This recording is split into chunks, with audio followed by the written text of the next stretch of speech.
قرية كباني، وهي قرية كردية تابعة إداريا لناحية كنسبة، والتابعة بدورها لمديرية منطقة الحفة في محافظة اللاذقية.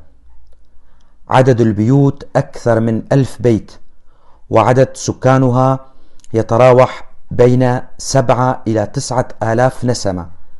بأواخر السبعينيات من القرن الماضي حدث نزوح من القرية بسبب البعد عن مركز المدينة، والنزوح كان باتجاه مدينة اللاذقية وجسر الشغور. تشتهر القرية بزراعة أشجار التفاح وزراعة التبغ، ويعملون بتربية المواشي والتحطيب وصناعة الفحم. وفيها ميزة جميلة وهي الألقاب، حيث ينادون بعضهم بالألقاب، وهذه الميزة تميزهم عن بقية القرى في جبل الكرد أو جبل الأكراد.